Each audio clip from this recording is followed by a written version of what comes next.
बिस्मिल्लाहिर्रहमानिर्रहीम। जो critical thinking और रिफ्लेक्टिव प्रैक्टिसेस में जो हमने पढ़ा था ना, हमने बहुत से टॉपिक पढ़ लिए। आज हमारे process and technique of reflection में हम स्ट्रेटजीज एंड टेक्निक्स पढ़ेंगे। इसमें पीयर कोचिंग है, एक्शन रिसर्च है और एक है कि जनरल या जनरलिंग टेक्निक्स या जनरलिंग रिफ्लेक्टिव या रिफ्लेक्टिव ऑफ जनरल। तो अब आप कहोगे कि पीयर कोचिंग क्या है?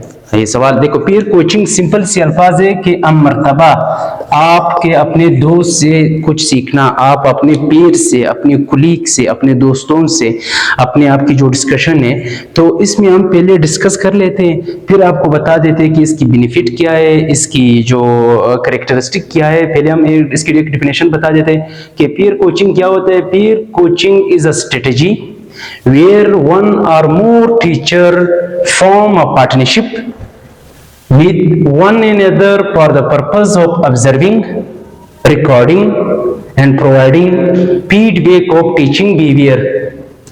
देखो ये की रहा है, बिल्कुल सिंपल आपने ये समझना है कि एक डिस्कशन है पीयर में या पीयर कोचिंग में। जिस तरह क्रिकेट में कोचिंग लाजमी है, मैनेजमेंट में कोचिंग लाजमी है। कोचिंग का काम ये, आप जब टीचर बनते हो, टीचर ट्रेनिंग में कोचिंग की बहुत लाजमी होती है। वो आपको डिस्कशन पीयर कोचिंग बना। पीयर कोचिंग इस तरह होता है कि आप एक दोस्तों से भी सीखते हो, आप डिस्कशन से सीखते हो, आप अपनी महफिल से सीखते हो। देखो ये कह रहा है, एक स्ट्रेटेजी है, एक टेक्निक है या एक प्लान है, एक स्ट्रेटेजी भी कह सकते हो।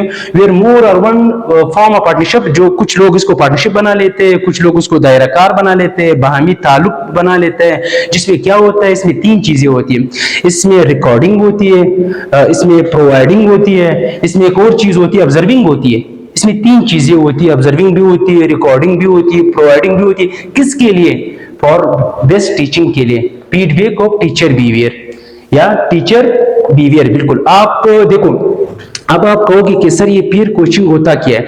पीयर कोचिंग सिंपल में आप ये समझे कि जब आप किसी दोस्तों के साथ सीखते हो, किसी टीचर बनकर के कुलीग के साथ सीखते हो। जब आप टीचर बनोगे तो आप जब ट्रेनिंग सेंटर जाओगे, वहां टीचर ट्रेनिंग जो होती है या जो ट्रेनर होते हैं, वो आपको एक महफिल में बिठा लेते हैं, एक किस्म की आपको एक डिस्कशन में बिठा लेते हैं।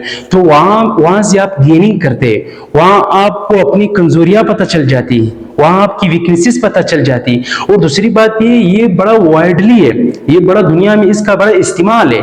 इससे टीचर अपने दोस्तों के साथ, अपने कुलीग्स के साथ, अपने ट्रेवलिंग के साथ, जो कॉलेज या कॉलेजिएट में होते हैं, तो ये जो नहीं, ये कोई नया टेक्निक नहीं है, ये बिल्कुल नया टेक्निक नहीं है। तो ये वो पूरी दुनिया में इसका इस्तेमाल है कि जिसमें आप एक स्ट्रेटेजी होती है, जिसमें आप वन अनदर से सीखते हो, दूसरे से सीखते हो।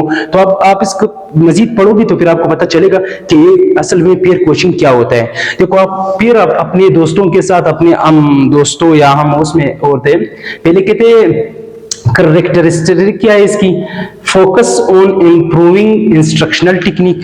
ये क्या करता है? ये आपकी इंस्ट्रक्शनल टेक्निक को मजबूत कर देता है। जो टीचर से आता है, जो किताब से आता है, जो नेट से आता है, गूगल से आता है, ये जो पीयर टीचिंग है, ये आपको ये इस टेक्निक को बेहतर कर देता है। दूसरे नंबर पे क्या कहता है? Observation followed by feedback. ये आपको फीडबैक देता है। देखो, मुझे अपनी कमजोरियां कैसे पता चलेगी, मुझे अपने स्ट्रॉन्गर कैसे पता चलेगा? जब आप फीडबैक दोगे, जब आप मुझे कह दोगे कि सर ये आप में गलती है, सर आप इतना लेंथी मत करो, सर आप शॉर्ट करें, सर आप ये मेथड इस्तेमाल करें, सर आप ये स्ट्रेटेजी इस्तेमाल करें, सर आप ये टेक्निक इस्तेमाल करें, तो मैं उस पर फिर गौर करूंगा, एक्सपीरियंस करूंगा, सोचूंगा।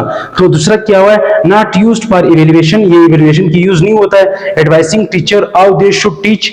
ये आपको बता देता है कि टीचर को बता देता है, क्योंकि हमने आपको टीचर बनाना होता है ना, तो ये टीचर को बता देता है कि हाउ दे टीच, आपने कैसे टीच करो। देखो, अगर आप बोरिंग हो सकता है आप इतनी क्लास को शॉर्ट करो, लाजमी है कि आपने 1 घंटे की क्लास ले रहे हो, तो आपको तरीका बता रहा है कि how they should teach, teacher को कैसे टीच करना चाहिए। फिर इंक्रीज कॉन्फिडेंस इन टीचिंग, आपकी कॉन्फिडेंस को बढ़ा देता है, आपको मोटिवेट कर लेता है। पीयर कोचिंग जब आप दोस्तों के साथ होती हो, आप बहुत कुछ सीखते हो।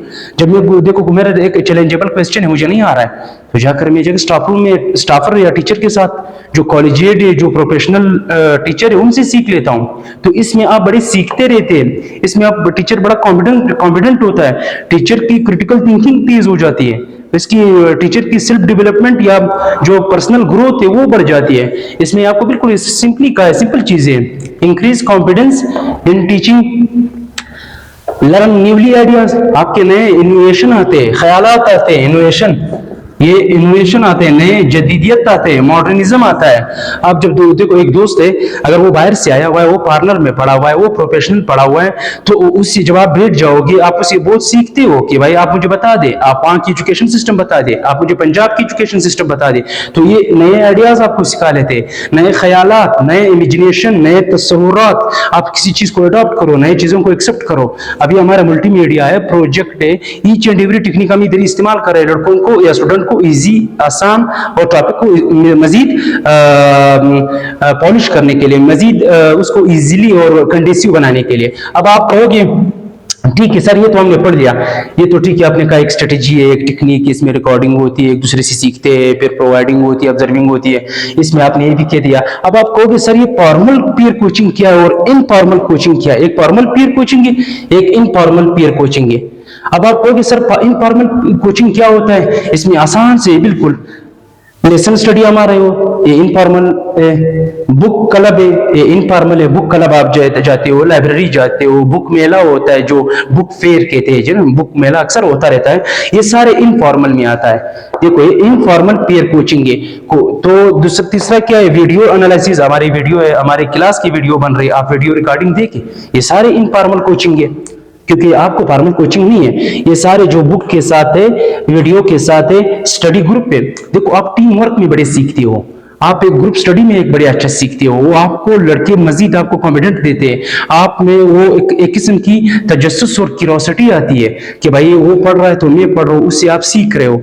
छठे नंबर पे जो है वो करिकुलम मेकिंग होती है। करिकुलम आप कैसे डेवलप करते हो? देखो हमारे पाकिस्तान की करिकुलम किसने बनाया?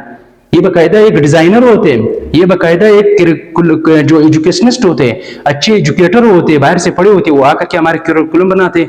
वो कह रहे हैं नहीं, 7th क्लास की स्टूडेंट को ये ख्यालात दे दो, 6th क्लास वाले को कंप्यूटर सिखाओ, नए नए चीजें दिखा रहे हैं, जदीदियत जिसे कहते हैं, मॉडर्निज्म जिसे कहते हैं, मॉडर्निटी जिसे कहते हैं। वो कह रहे हैं नहीं, 7th क्लास को, आजकल तो हमारे पाकिस्तान स्टडी में बहुत से नई चीजें आ गए, वो कह रहे हैं नहीं, आप उसको ट्रेनर बनाओ, स्टूडेंट को पहले से कोचिंग करवाओ। तो ये इनफॉर्मल है। अब आप कहोगे फॉर्मल क्या है? फॉर्मल बड़ा आसान है, इसमें को टीचिंग होती है। को टीचिंग का मतलब है दो या बाहमी, जिसे बाहमी कहे, या को रिलेशनशिप जिसे कहते हैं। दूसरे में बिल्कुल आसान है, को प्लानिंग होती है, और कोच एक्सपर्ट होते हैं, कोच मिरर होते हैं, पीयर कोचिंग होती है, या कोच एक्शन रिसर्च होते हैं, कोच एज ए मेंटर होते हैं, मेंटर का मतलब एज ए टीचर बनाता। तो ये इसका इनफॉर्मल है। अब लास्ट में हम आते हैं कि इसकी बेनिफिट्स क्या है, तो हम इसकी पहले बेनिफिट से छोड़ देते हैं, पहले इसका वो भी पढ़ लेते हैं कि casual conversation about teaching, teacher developed instructional skill, teacher to engage structure discussing practice, and teacher reflects innovation and experiment. वही चीजें है ना, इन्वेट करते हैं, टीचर रिफ्लेक्ट करता है, टीचर को रिफ्लेक्ट का ही मतलब होता है कि आप मुझे फीडबैक दो कि सर आपने जो कल पढ़ाया उसमें कुछ कमजोरी थी, उसमें कुछ आपने अच्छे बताया, वो आप खुद को, फिर मैं क्या करता हूँ, खुद को रेक्टिफाई करता हूँ, खुद को तो सही करता हूँ अगले दिन के लिए, फिर मैं कुछ लिख लेता हूँ कि मेरी ये गलती है। अब मैं लास्ट में आ जाता हूँ, फिर मैं आपकी सवालात की तरफ आ जाता हूँ। वो है कि बेनिफिट्स और पीयर कोचिंग। अब आपने सवाल पूछना चाहा था कि पीयर कोचिंग की बेनिफिट्स क्या है? सर आपने तो इतना डिस्कस करवाया, इनफॉर्मल, फॉर्मल, और उसके कैरेक्टरिस्टिक बताए, वो कॉन्फिडेंस आ सकता है। अब आपको भी इसकी बेनिफिट्स क्या है? बेनिफिट्स बिल्कुल आसान से, बेटर अंडरस्टैंडिंग ऑफ टीचिंग, ये टीचर की कंप्रेहेंसिवनेस को बेहतर कर देता है, टीचर बेहतर अंडरस्टैंड कर लेता है दोस्तों में जब एक पीयर में बैठा होता है। इंप्रूव टीचिंग परफॉर्मेंस, ये टीचर टीचिंग में इफेक्टिवनेस लाता है, टीचिंग परफॉर्मेंस में बेहतर लाता है, आपकी आवाज में, आपकी इंस्ट्रक्शन में, आपकी नॉलेज में, आपकी मोटिवेशन में, आपकी सब क्रिटिकल थिंकिंग में, ये आपके सबको इंप्रूव कर देता है पीयर कोचिंग। और फिर कहते हैं इंक्रीज कोलैबोरेशन। कोलैबोरेशन का मतलब है मदद करना, कलेक्टिवली, बाहमी कोलैबोरेशन, सबके साथ मिल करके ये आपकी बड़ी मदद करते हैं कोलैबोरेशन के साथ। और जो 5th है रिन्यूअल एंड रिकॉग्निशन, ये आपकी रिन्यू करता है, चीजों को रिन्यूअल कर देता है, रिन्यू कर देता है या जदीदियत लाता है। तो ये आज हमारा टॉपिक था। अगर कोई क्वेश्चन है तो आप पूछ लें।